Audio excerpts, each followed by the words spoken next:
ሰላም ጤና ይስጥልን ተመልካቾቻችን እንደምን ዋላችሁ እንደምን አመሻችሁ ከአንከር ሚዲያ ዝግጅት ክፍል ያክብሮ ሰላምታችን እናቀርባለን። በኦሮሚያ ክልል በምስራቅ አርሲ በአሰኮ ወረዳ የተፈጸመው ግድያ እስካሁን ባለው መረጃ ከ50 በላይ የኢትዮጵያ ኦርቶዶክስ እምነት ተከታዮች መገደላቸው ታውቋል። እሁድና ሰኞ ዕለት በተፈጸመው ጥቃት ነው ይህ ግድያ የተፈጸመው። ከ2000 በላይ ሰዎች መንደራቸውን ትተው መሰደዳቸውንም ያገኘነው መረጃ ያመለክታል። ጉዳዩን በተመለከተ የኦሮሞ ነጻነት ሰራዊት መግለጫ አውጥቷል። የሃይማኖቶችን ግጭት በመፍጠር የስልጣን እድሜውን ለማራዘም ሴራ እየጎነጎነ ያለው የአብይ አህመድ አገዛዝ ከዚህ ግድያ ጀርባ እጁ እንዳለበት ነው የገለጸው። የአብይ አህመድ አገዛዝም ሸኔ እያለ የሚጠራውን አካል ተጠያቂ ማድረጉን ሰሞኑን ባወጣው መግለጫ አመልክቷል። በአርሲው ጉዳይ ላይ በማተኮር እንደዚሁም ከምርጫው ጋር በተያያዘ ከዶክተር ሚልኬሳ ሚደጋ መምህርና ፖለቲከኛ ቆይታ የምናደርግበትን ዝግጅት ነው ይዘን የቀረብ ነው። አብራችሁ እንድትሆኑ ግብዣችን ነው። አርሲ በተደጋጋሚ ነው አንድ ወር ሁለት ወርም እኮ አልሆነውም ተመሳሳይ እልቂት ከሰማን። ስለዚህ የማያባራ ልክ እንደ አዙሪት በየጊዜው የሚከሰትን ነገር ደጋግሞ በማንሳት የሚመጣ ለውጥ የለም። ችግሩን አውቀናል። ለአብነት ወለጋ ያለውን ነገር እንመልከት። ወለጋ የአማራ ተወላጆች በእንደዛ አይነት መጠን በአሰቃቂ ሁኔታ ሲገደሉ ሚያድናቸው ስለሌለ ራሳቸውን ለማዳን ታጠቁ። እውነት ለመናገር አሁን በወለጋ እንደ በፊቱ አይነት ሞት አንሰማም። ምክንያቱም ራሳቸው ታጠቁ። ዝም ብሎ ቤት ሞት ቁጭ ብሎ ከመጠበቅ እየተዋጉም ራሳቸውን እያዳኑ ባልሞት ባይ ተጋዳይነት ይኸው የሞት ቁጥር ቀንሷል። የስደተኛ ቁጥር ቀንሷል። የተፈናቃይ ቁጥር ቀንሷል ወለጋ ላይ። ስለዚህ እዛም እንዲህ አይነት መፍትሄ ያስፈልጋል። አሁን ቤተክርስቲያኒቱ እንኳን አይደለም ልትከላከልላቸው ድምጿን ልታሰማ እንኳን አልቻለችም። የሲኖዶሱ ዋና ጸሐፊ አቡነ ዲዮስቆሮስ የሲኖዶሱ የጠቅላይ ቤተ ክህነት ስራ አስኪያጅ አቡነ ሳዊሮስ መረጃ እንኳን ሊሰጡ ፈቃደኛ አይደሉም። ለአብይ አህመድ ጸሎት እናድርግ ጊዜ ግን የሚቀድማቸው የለም። አባታችን ብፁዕ አቡነ ማትያስ ናቸው በግላቸው። እርግጠኛ ነኝ ሲኖዶሱም ሌሎች አባቶችም ሳያውቁ በራሳቸው ይህንን የሐዘን መግለጫ የሚያወጡት። ቤተ ክህነት ዝም ብሏል። ቤተ መንግስት ዝም ብሏል። ምን ይደረግ በዚህ ወቅት ታዲያ? እንደ ወለጋዎቹ ራሳቸውን ማዳን የለባቸውም? ዝም ብሎ ሞትን ከመጠበቅ ይልቃል። ይሄ በምን ያነጋግራል? ቅድም አልኩ እኮ በቃ መንግስት የተቋቋመበት ዓላማ ራሳቸውን ሊጠብቅ ነበር።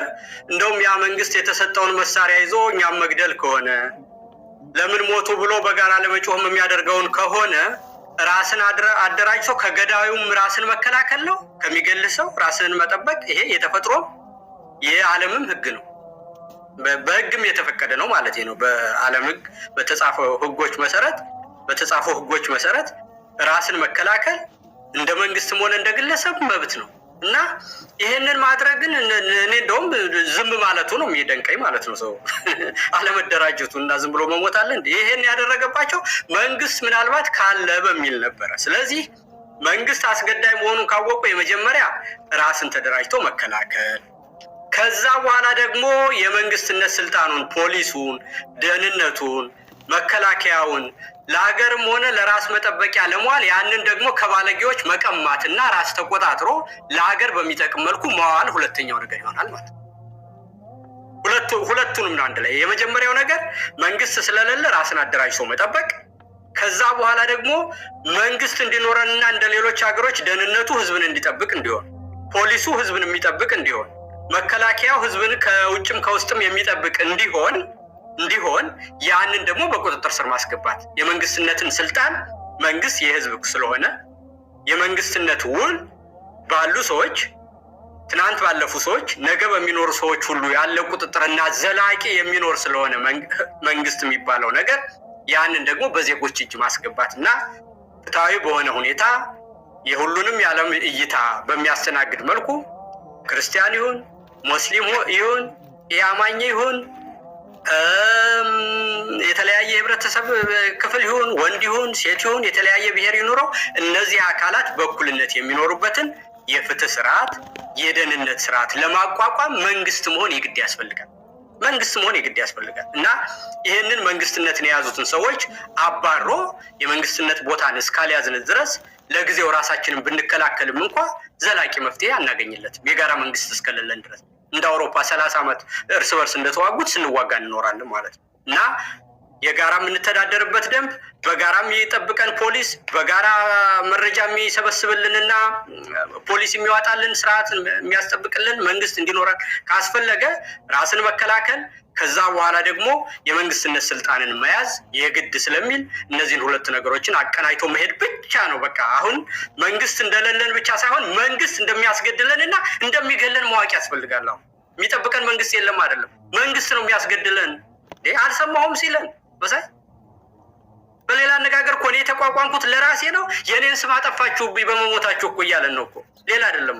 ያ ማለት ዓለም የመንግስትን መቋቋም ከሚያውቅበት ምክንያት በተለየ ሁኔታ እዛ የተቀመጡ ሰዎች ናቸው። እነዚህ መንግስት የሚቋቋመው ለህዝብና የህዝብን ደህንነት ሊጠብቅ ነው። እነሱ ግን ራሳቸውን መጠበቅና ራሳቸው መብላት፣ መጠጣት፣ መሞት ነው ስራቸው። የእነሱን ጥቅም ስለነካባቸው የነዛ ሰው መሞት ተናደዱ። ምክንያቱም እነሱ የህዝብ መንግስት አይደሉም። የህዝብ መንግስት ቢሆኑ በሞቱ ሰዎች ያዝናሉ፣ በተፈጠረውን ወንጀል ያጣራሉ፣ ያ ነገር ለሁለተኛ ጊዜ እንዳይደገም ያደርጋሉ፣ በተሰራው ስህተትም ይቅርታ ይጠይቃሉ። ካለፈም ደግሞ ከስልጣናቸው ወርደው ይሄ ያደረኩት ነገር የመንግስትነት ክብሬን ስለማያሟላ በታሪክ ተጠያቂ ለመሆን ይቅርታ ጠይቆ ከስልጣን ይወረዳል። መንግስት ቢሆን እንደዛ ነው የሚያደርገው። እነሱ መንግስት አይደሉማ፣ ለራሳቸው የቆሙ ደም መጣጭ አውሬዎችና አረመኔዎች ናቸው። ከዚህ የተለየ ሌላ እንደው ምለው ነገር የለኝም። እንደው ይልቃል ምናልባት ወደኋላ ለመመለስ አይደለም፣ የኢትዮጵያ ህዝብ በዚህ ደረጃ ግንዛቤው አለው ወይ? ይህንን ክስተት እንደ ተናጥል ክስተት የማየት አርሲ ላይ የተፈጸመው ነገር መንግስት የጸጥታ መዋቅሩ እዛ ስለማይደርስ የሆኑ የታጠቁ ኃይሎች ገብተው የሚፈጽሙት አድርጎ የሆነ የተነጠለ ክስተት አድርጎ የማየት ይሄ ሆን ተብሎ በወለጋ፣ በአርሲ፣ በአብዛኛው የኦሮሚያ አካባቢዎች የኢትዮጵያ ኦርቶዶክስ ተዋሕዶ ቤተክርስቲያንን ከስሯ ነቅሎ ለማጥፋት ይሄ በሽመልስ አብዲሳ የተነገረ ነው። ይችን ቤተክርስቲያን በክልላችን እናዳክማታለን ብሏል። ሰርጀሪ እንሰራለን ያለው አብይ አህመድ ይህን ቃል በቃል የተናገረው ነው። ባለፈው የሃይማኖት አባቶች ቤተ መንግስት ሄደው ባነጋገሩበት ጊዜ እችን ቤተክርስቲያን ሰርጀሪ እንሰራለን፣ እኛ እንደምንፈልጋት ነው የምናረጋት የሚል ዛቻ ጭምር ሲያሰማ እንደነበር እናስታውሳለን። ስለዚህ የተነጠለ ክስተት አድርጎ ማየት ይህንን ነው የኢትዮጵያ ህዝብ ማቆም ያለበት። ይሄም አብይ አህመድ ቤተክርስቲያኒቱንም ኢትዮጵያውያንንም እሱ አልፈልጋቸውም፣ የሌሎች ናቸው፣ የኛ አይደሉም የሚላቸውን በእንደዚህ አይነት ከፍተኛ አደጋ፣ ከፍተኛ ሞት፣ ጭካኔ የተሞላበት ግድያ በመፈጸም ሰው እዛ እንዳይኖር ያለውም ሸሽቶ እንዲወጣ ከዛ መቆጣጠር በዲዛይን የተደረገ መሆኑን የኢትዮጵያ ህዝብ ማወቅ አለበት። ዝም ብሎ ድንገት የተከሰተ እንዳልሆነ ይህንን ካላወቀ ወደ እውነታው ካልመጣ እርምጃ ለመውሰድም የሚወስን አይደለም። ለማንኛውም በዚህ ደረጃ ምን ማወቅ አለበት የኢትዮጵያ ህዝብ? እንግዲህ ሰው ራሱን ካታለለ ምን ማድረግ ትችላለህ መሳይ? አልኩ እኮ መጀመሪያ መንግስት የሚፈጠር አንድ ሰውም እንዳይሞት ነው። በቃ መንግስት ያስፈልጋል። ሌላው ነገር ሁሉ እኮ ትርፍ ነው። በቃ መንግስት የሰው ዘበኛ ነው። ስለዚህ በሞትም ግድ የለም ሳያይ ነው ወደ እኔ ዞር ብሎ ወደ ሌላ ከሚስቱ ጋር ሲጫወት አብይና ይጫወት እኔ ልሙት ነው ነገሩ። እንደዚህ የሚል ሰው ካለ ደግ አደረገ ነው መባል ያለበት። ሌላ ምን ይባላል? 50 ሰው ቢሞትም ነገ ደግሞ ለእኔ ተራው ስላልደረሰኝ እሱ ይኖርልኝ ምንድን ነው ይሄ? ነው ምን ትርጉም አለው አሁን ይሄ? ምንድን በተናጠል ጉዳይም ቢሆን መኖር የለበትም እኮ ነው የምልህ መሳይ። የተናጠልንም ጉዳይ ይሁን የጋራ ጉዳይንም ይሁን በፖሊሲ የሚደረግንም ይሁን ሰክራውም ሲጣሉ ቢሆን እነዛ ሰዎች ሲጣሉ ሰው እንዳይሞት ነው መንግስት ያለው አልኩ። ሰካራምም ተጣልቶ ቢሆን እንዴ መጣጥ ቤት ፖሊስ ይቆማል እኮ መሳይ። በሸታ ቤት ሰው ሊሰክር የሄደበት ቤት ወታደር ለምን ይቆማል? እስቲ ንገረኝ። ሲሰክሩ ሰዎች ቢጣሉ መንግስት ነው መቆም ያለበት። ባልና ሚስት ቢጣሉ እኮ ባል ሚስቱን ባል ወይም ልጅ አባቱን ቢገልም እኮ መንግስት ተጠያቂ ነው እኮ፣ ይጠይቃል እኮ ያንን ያደረገው ሰው። እንዳይሆን ይከላከላሉ፣ በደህንነት ያጠናሉ እኮ። እና ምን የሚሉት ነው የምልህ? ቤተክርስቲያንን በገፍ አንድ ቀን አይደለም 8 ዓመት ሙሉ በዚህ ደረጃ በዘረፋም ያደርግን በቤተክርስቲያንና በአማራ ህዝብ ላይ የደረሰውን በደል ነው እንጂ ምን ለአመታት ተነግሯል። እና ይሄንን ዝም ብሎ ተናጥል ጉዳይ ነው እንደዚህ ካለ በቃ ስለዚህ መሞት ተመችቶታል። በቃ እኛ ለአብይ የተፈጠር ኦብጀክትስ ነን። በቃ እሱ ፈጣሪ ነው፣ ብንሞትም ብንድንም እሱን እያመለክን ነው የምንኖር ካለ አንድ ሰው እኔ እንደዚህ የሚል ያለ አይመስለኝም። እና ይሄ ነወለልነት ነው የምለው። ይሄንን ምንም ትርጉም አይደል፣ ጥናት አያስፈልገው፣ እውቀት አያስፈልገው። ሰው በደመ ነፍስ አውሬ እንኳን ሲመጣበት ወይ ይሸሻል ወይ ራሱን ይከላከላል ወይ ይናደፋል። ማንኛውም በተፈጥሮ ሕግ ያለ ሁሉ ተክሎች ሁሉ ከአደጋ ራሳቸውን የሚከላከሉበት ዘዴ ያላቸው፣ ፀሐይ ብርሃን ሲበዛ ትነት እንዳያጠቃቸው ምንድነው እጽዋት ራሳቸውን የሚጠብቁበት መካኒዝም አላቸው።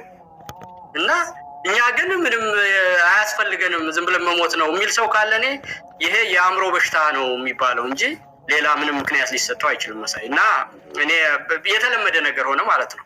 አሁን አልኩ ራስን መከላከል የመጀመሪያው ነው። ከዛ በኋላ ደግሞ ለሁላችንም የሚሆነን ነገር ለማቋቋም እና ራሳችንን ከውስጥም ከውጭም ጠላት ለመጠበቅ መንግስት መሆን ያስፈልገናል። በመንግስትነት ቦታ የተቀመጡት ሰዎች እዛ ቦታ ባይኖሩና ሌላ ቢሆን ይሄ ነገር አይደረግም።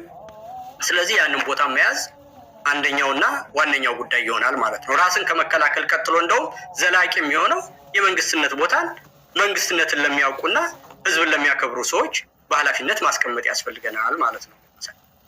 እንደው ኢንጂነር ይልቃል ይሄ የምርጫ ቅሌት የወለደው ክስተት ወይም ደግሞ አቅጣጫ ማስቀየሻ እርምጃ ነው ብለን ልንወስድ እንችላለን። እንግዲህ ሰሞኑን ምርጫ የሚሉት ቲያትር አብይ አህመድ ሲያሳይ ነበርና ዓለም ነው የሳቀው፣ ዓለም ነው የተሳለቀብን። እውነት ለመናገር በዓለም መድረክ ፊት ነው የተዋረድ ነው ምርጫ ብሎ ይዞ የመጣው።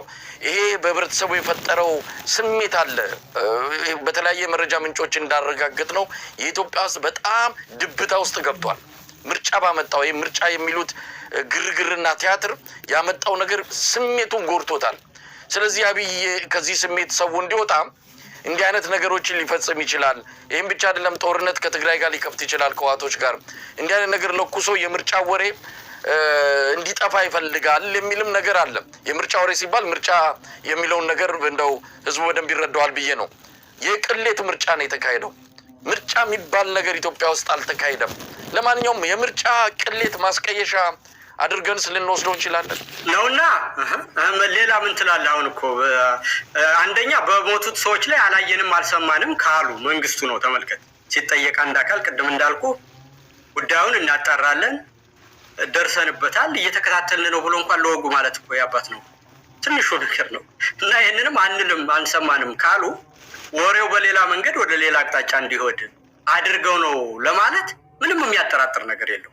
ምንም የሚያጠራጥር ነገር አንደኛ ሲበሳጩ እነዚህን አካላት ጠላቶች ናቸው ብሎ መጀመሪያ ስለፈረጁ ዘለው እንዲጠፉ ማድረጋቸው ቅድም እንዳልከው ነው። በተለያየ ጊዜ አብይ በቤተክርስቲያን ላይ ያነሳውን ነገር ነው የምናውቀው ነገር። ቤተክርስቲያንን የማይፈርጅበት አይነት ነገር የለም። የፋኖ ማሰልጠኛና መደበቂያ ናችሁ ይላቸዋል። በእኔ ጊዜ ነው ወይ ለእኔ የማትቆጣጠሩ ይላል። ቤተክርስቲያንን ለማጥፋት አባታችንን ዳንኤል የምዕመኑም ድህነት የኢትዮጵያም ደህንነት ችግር ናቸው ብሎ በአደባባይ እየተናገረ ሰው ነው።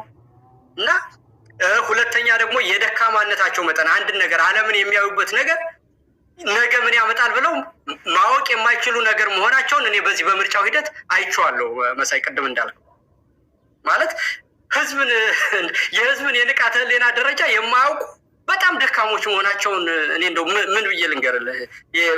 የነሱን ነውረኝነት ልክ ለመናገር ራስን ጨዋነትን ሁሉ ያሳፍራል ማለት ነው። የነሱ የብልግናና የስድነት ደረጃ፣ ስለ መንግስት ያለማወቃቸው ደረጃ፣ አንተ የነሱን ጥፋት መናገር እነሱ ማድረጋቸው ያንን እንኳን ለማድረግ የማያፍር ጭንቅላት አላቸው። አንተ ግን እነሱ ያደረጉትን እንኳን ለመናገር የሚያሳፍር ነገር ነው እና ለመናገር የሚከብድ ነገር ነው መሳይ የሚያደርጉት። በሐዋርያት ጾምና በሰኞ ቀን ሰርግ ተዳረ ብሎ የሚዋራ ከሆነ ዳንኤል ክብረትና ዋናው ሰዎች ምንድነው እንግዲህ የአካል ጉዳተኛ ሰዎች ምርጫ እንዴት መምረጥ እንዳለባቸው እና እንዴት ድጋፍ ማድረግ እንዳለባቸው በምርጫ ህጉና በአፈጻጸሙ ሂደት ሁሉ በግልጽ የተጻፈ ነው። በጥርሱ ሰው መረጠኝ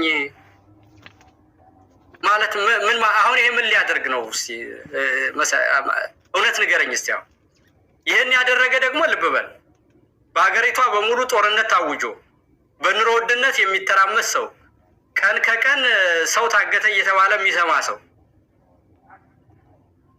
ከራስ ቤት ተነስቶ የሚመርጠው፣ ከጫጉላ መጥቶ የሚመርጠው መጀመሪያ ኢትዮጵያ ውስጥ በምርጫ መንግስት ተለውጦ የማያውቅበት ሀገር ነው። እንግዲህ ተመልከት፣ በታሪክ አይደለ? እውነት እንነጋገር ካል ስለ ምርጫና ስለ ዲሞክራሲ የኢትዮጵያ ህዝብ የታውቁት ለዛ ቫልዩ ለመኖር ነው ይሄን የሚያደርገው።